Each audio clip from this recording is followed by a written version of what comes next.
Terjerat Cinta Om Duda. Episode 132. Sofia belum ditemukan. Pria itu mengangguk dengan sigap. Setelah itu ia pun berlari menuruni anak tangga mengejar Sofia yang kini sedang mencari jalan keluar. Sofia berlari mencari pintu untuk keluar dari rumah yang besar itu. Ya, Sofia bahkan baru sadar bahwa ia dibawa oleh penculik itu ke sebuah rumah yang begitu besar dan sepertinya kosong tanpa berpenghuni. Astaga! Di mana letak pintu keluarnya? Ark! Kenapa rumah ini besar sekali? Apakah ini milik si Joker itu? Cerocos Sofia sembari menengok ke sana kemari. Wanita cantik itu tampak tergesa-gesa dan merasa harus segera melarikan diri dari rumah besar itu. Apalagi saat ini anak buah si Joker tampan tidak ada yang mengejarnya.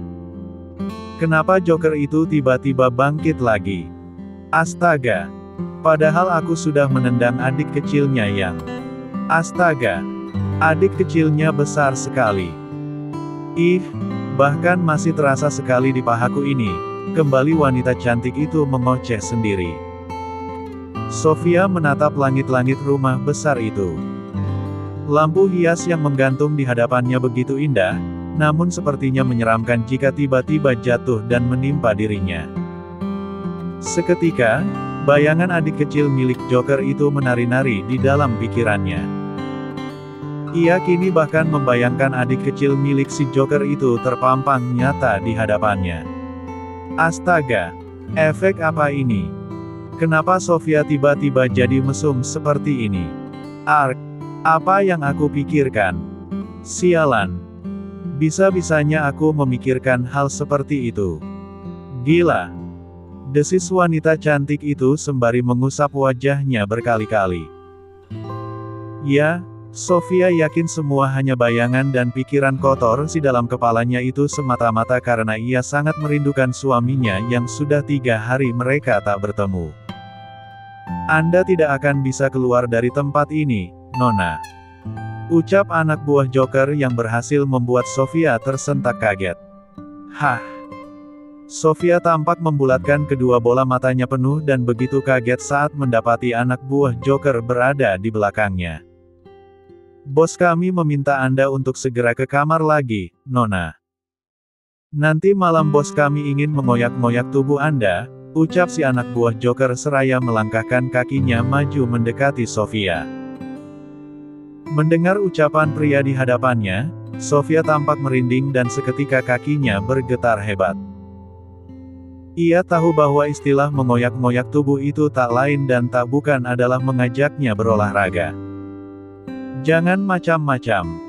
Aku akan menghancurkan tempat ini jika itu Belum sampai Sofia menyelesaikan ucapannya, tiba-tiba seorang pria menangkap tubuhnya dari belakang. Oh, begitu cepatnya Joker itu bertindak. Tubuh Sofia benar-benar ditangkap oleh si Joker dan dipeluk dengan erat. Kau tidak akan bisa pergi kemana-mana, Nona manis, ucap si Joker di telinga Sofia. Lepaskan aku, sialan. Kau hanya pria pengecut yang tak berani melepaskan topengmu itu. Umpat Sofia sembari berontak. Si Joker terkekeh, nanti akan kulepaskan. Kau sangat ingin tahu siapa diriku. Kalau gitu, ayo ikut denganku ke kamar lagi, ucapnya yang semakin membuat Sofia bergetar ketakutan. Tidak mau. Aku tidak mau ikut denganmu. Lepaskan aku. Pekik Sofia sembari berusaha melepaskan diri. Si Joker itu tak menggubris, ia malah membopong tubuh Sofia sehingga membuat wanita itu tak bisa berkutik. Ferhat, Mami Purwati dan Papi Dargono kini sedang berada di depan rumah milik kedua orang tua Dimas.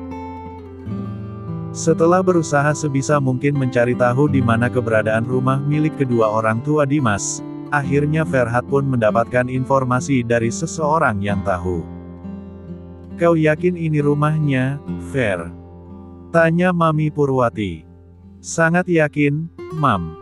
Soalnya teman Ferhat tahu betul soal ini. Dia juga sering melihat Dimas keluar masuk dari rumah ini, jawab Ferhat penuh percaya diri. Ya sudah, kalau gitu ayo kita masuk saja. Papi Dargono terlihat semangat. 45. Serbu. Seru Mami Purwati yang juga begitu semangat. Tunggu sebentar, dua orang tua. Cegah Ferhat sembari menarik lengan keduanya. Mami Purwati dan Papi Dargono menoleh serta menghentikan langkah mereka. Kenapa lagi? Kita kan mau menghajar si penculik itu, protes Mami Purwati dengan wajah gregetnya. Ferhat tampak memutar bola matanya dan membuang napasnya. Tetap saja. Kita adalah tamu. Jadi, harus bertamu dengan baik dan benar. Ujarnya. Mami Purwati dan Papi Dargono manggut-manggut pasrah. Lalu mereka pun memencet bel yang ada di samping pintu. Ting tong. Bel berbunyi, tak berapa lama seorang wanita paruh baya membuka pintu. Selamat siang, Tante. Ferhat menyapa. Ya, selamat siang, jawab si wanita yang sepertinya adalah ibunya Dimas. Tante, ini aku Ferhat. Teman Dimas semasa SMA, ucap Ferhat memperkenalkan diri. Wanita parubaya itu mengerutkan dahi dan menatap lamat wajah Ferhat. Sejurus kemudian. Oh, Ferhat. Iya, Tante ingat sekarang, seru ibunya Dimas. Kemana saja baru kelihatan lagi, Fer. Oh ya ampun, ini pasti kedua orang tuamu, ya. Kalau gitu, ayo kita masuk. Lanjutnya. Ferhat tersenyum. Rupanya ibunya Dimas tidak tahu kalau hubungan Ferhat dengan putranya sudah lama terasa hambar. Sebenarnya kedatangan kami ke sini ingin bertemu dengan Dimas, Tan, ucap Ferhat to the point. Oh, iya. Sebentar Tante panggilkan, ya. Kebetulan Dimas sedang ada di rumah. Biasanya dia suka keluyuran keluar kota, balas ibunya Dimas yang kemudian melangkahkan kakinya menuju kamar putranya. Seketika Ferhat, Mami Purwati dan Papi Dargono saling beradu pandang dan langsung menaruh curiga. Tidak salah lagi, dia pasti pelakunya, bisik Mami Purwati. Sepertinya begitu. Aku sudah tak tahan ingin meninju wajahnya, balas Papi Dargono. Tak berapa lama, Dimas berjalan beriringan dengan ibunya. Ia sedikit heran dan kaget kedatangan Ferhat. Tentu saja keduanya sudah lama tak berhubungan baik. Terlebih saat Ferhat tahu kalau Dimas menjadi kekasih bayaran kakaknya yaitu Luna. Hei, bro. Tumben banget lo datang ke. Belum sampai Dimas menyelesaikan ucapannya, tiba-tiba saja. Kletak. Sepatu sneaker milik Mami Purwati melayang dan bersandar tepat pada dahi Dimas. Hal itu membuat Dimas dan juga ibunya sangat terkejut bukan main. Ayau! Ringis Dimas yang tak bisa menangkis karena mendapat serangan dadakan. Hei, apa-apaan ini? Sumut ibunya Dimas dengan ekspresi marah dan juga kaget. Mami Purwati bangkit berdiri dengan tampang yang lebih menyeramkan. Mam, sudah tahan dulu. Jangan temperamen seperti ini, tegur Papi Dargono mengingatkan istrinya. Diam. Tegas Mami Purwati. Ini sebenarnya ada apa, iya? Kenapa anak saya tiba-tiba ditimpuk pakai sepatu seperti ini? Tanya ibunya Dimas yang tampak heran dan penasaran. Ini sebenarnya ada apa, iya? Kenapa anak saya tiba-tiba ditimpuk pakai sepatu seperti ini? Tanya ibunya Dimas yang tampak heran dan penasaran. Dia penculik. Putramu itu sudah menculik menantuku. Tuding Mami Purwati dengan tatapan tajamnya. Apa? Dimas dan ibunya tampak terbelalak kaget dan menatap tak mengerti. Mam, bicara yang santai dan jangan terburu-buru seperti ini. Kita bisa tanyakan dengan baik-baik dulu, kembali Papi Dargono mengingatkan istrinya. Mami Purwati tampak memutar bola matanya malas dan kilatan api kemarahan terpancar di manik matanya. 3 hari sudah Sofia berada dalam penculikan si Joker. Para keluarga sudah mencarinya kemana-mana. Tapi hasilnya nihil. Bahkan 3 pasukan pemberani yaitu Ferhat, Mami Purwati dan Papi Dargono pun salah sasaran. Rupa-rupanya, bukan Dimas yang telah menculik Sofia. Tapi, orang lain. Dan, sampai saat ini mereka semua tidak tahu siapa orang itu. Mengapa sulit sekali mencari keberadaan si bunda? Bahkan polisi yang telah James perintahkan untuk mencari Sofia pun tak dapat menemukan. Dan James, pria tampan itu sudah 2 hari belakangan tak pulang ke rumah. Emily yang cemas, kerap kali menangis dan memaksa pada sang pengasuh untuk turut mencari bundanya itu. Lantas, di manakah kini sang wanita kuat dan hebat yang begitu disayangi oleh penduduk rumah mewah milik James? Daddy, pulang hari ini. Princess ingin mencari bunda. Hiks. Paksa si cantik Emily yang tampak menangis. Ia menelepon sang Daddy yang kabarnya sedang mencari sosok wanita yang menjadi ratu di hatinya. Ya, Princess sayang. Daddy pasti pulang. Tapi, tunggu sampai bunda ketemu dulu, ya. Jawab James di seberang sana. Emily semakin merengut dan menangis terisak-isak. Ia begitu merindukan bundanya yang entah berada di mana. Sudah, Princess sayang. Jangan menangis lagi, ya. Sabar saja.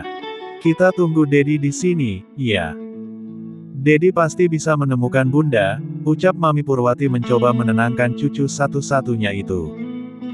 Emily tak menjawab. Ia hanya menangis tak tertahankan. Dan Mami Purwati tampak bingung melihat cucunya yang tak henti menangis. James mendatangi putrinya di pagi hari. Tak tahan ia mendengar tangisan putrinya di telepon. Princess sayang. Panggil pria tampan itu sembari membuka pintu kamar putrinya. Sang putri mahkota itu tampak masih terpejam ditemani oleh omanya. Namun, pada saat ia mendengar suara dedinya.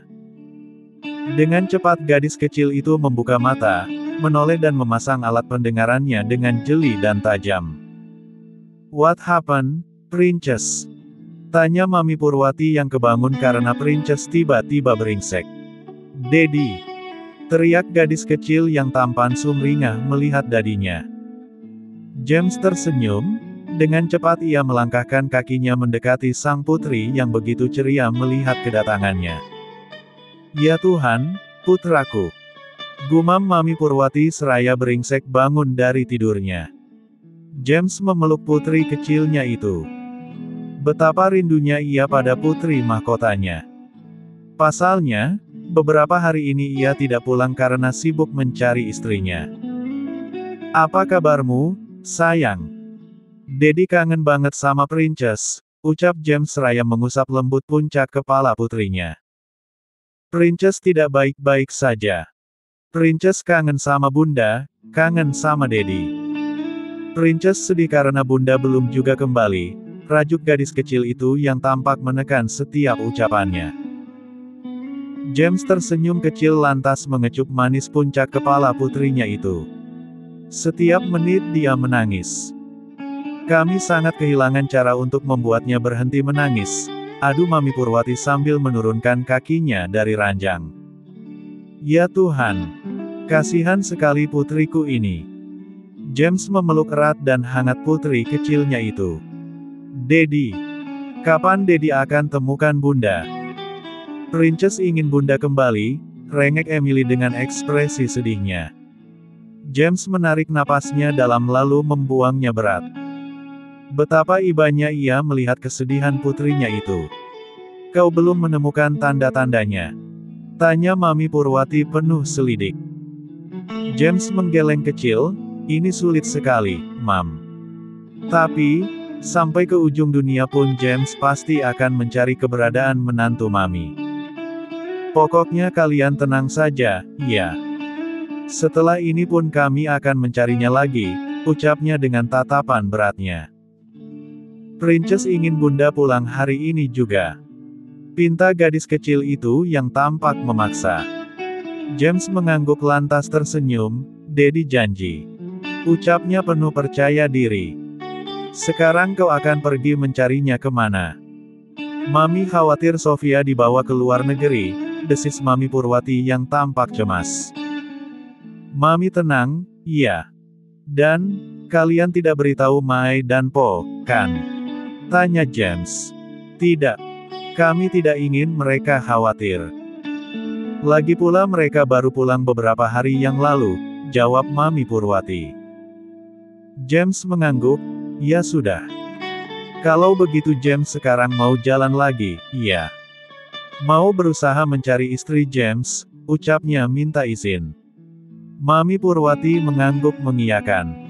"Daddy, jangan lama-lama, iya. Pokoknya Princess mau Bunda pulang hari ini," desak si cantik Emily. James mengangguk, "Tenang saja, sayang. Daddy janji," jawabnya. Emily mengangguk. Ia dapat mengerti setelah sang Daddy membujuk dan berjanji padanya. Sehingga sang Daddy bisa langsung pergi lagi untuk mencari bundanya. Sofia melemparkan pandangannya keluar jendela.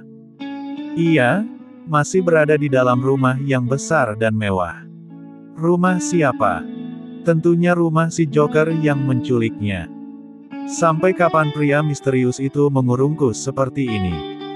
Ya Tuhan, aku merindukan suamiku. Tapi, mengapa aku merasa jika suamiku selalu berada di dekatku? Apa karena jauh di mana tapi dekat di hati? Benarkah seperti itu? Gumam Sofia yang tampak galau. Selama ia berada di dalam kurungan si Joker, Sofia sangat rajin makan. Sebab, setiap detik para anak buah Joker itu mengantarkan makanan ke dalam kamarnya. Dan lagi pula, tak ada yang bisa ia lakukan selain makan, tidur, mandi, dan boker. Ceklek. Terdengar suara pintu terbuka. Dengan cepat Sofia menolehkan wajahnya. "Selamat siang, Nona," sapa seorang anak buah Joker. Sahut Sofia malas-malas. "Bos kami meminta Anda untuk siap-siap," ucap anak buah Joker yang berhasil membuat Sofia tak mengerti. "Siap-siap kemana?" tanya Sofia. "Tidak kemana-mana. Hanya jalan-jalan saja." "Oh ya? Anda harus memakai baju ini," jawab si pria itu sembari memberikan gaun hitam bling-bling. Sofia tampak membulatkan kedua bola matanya penuh. "Aku tidak mau." Tolaknya. "Anda harus mau. Bos kami sudah menunggu.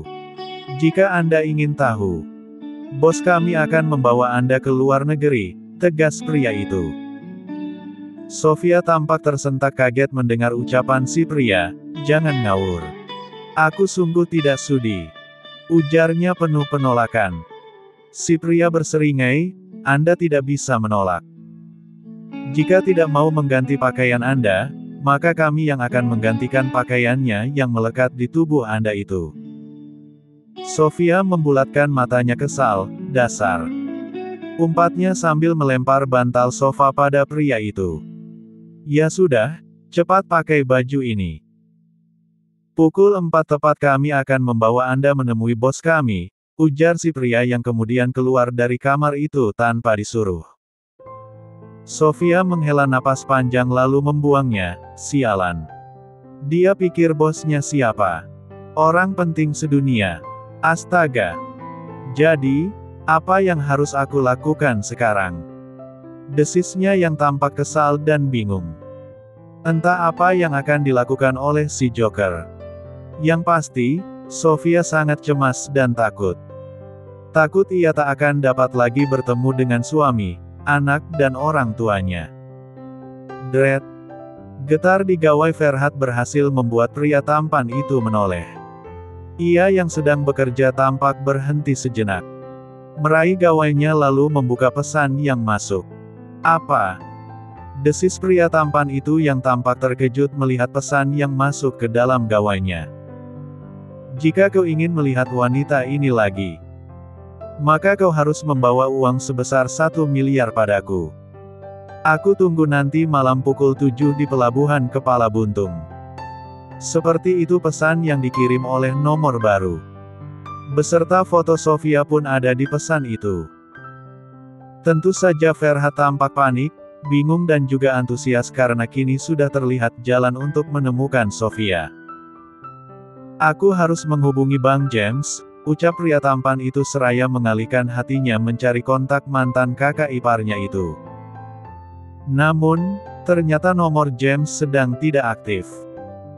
Mungkin itu karena James sibuk mencari Sofia sehingga tak mempedulikan gawainya.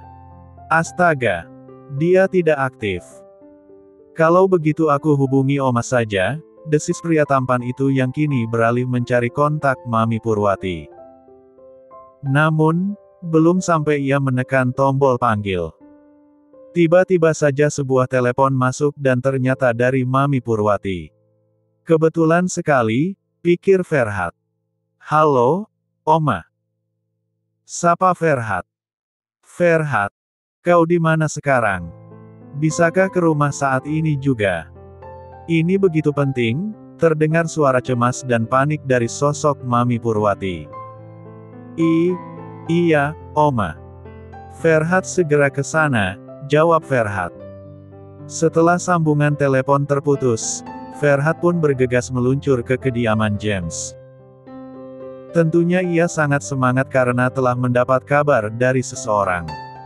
Tapi, harus membawa uang 1 miliar. Tidak apalah, ia punya uang sebanyak itu mah. Oma, ada apa? Tanya Ferhat saat ia sudah berada di kediaman James. Oma mendapat pesan dari. Belum sampai Mami Purwati menyelesaikan ucapannya, dengan cepat Ferhat menyelanya. Dari penculik. Tebak Ferhat tepat sasaran. Benar. Kenapa kau bisa tahu? Kau juga mendapat pesan? Tanya Mami Purwati penasaran. Tepat. Sepertinya ini memang sebuah jawaban. Ferhat berkata dengan wajah yang sumringah. Bersambung.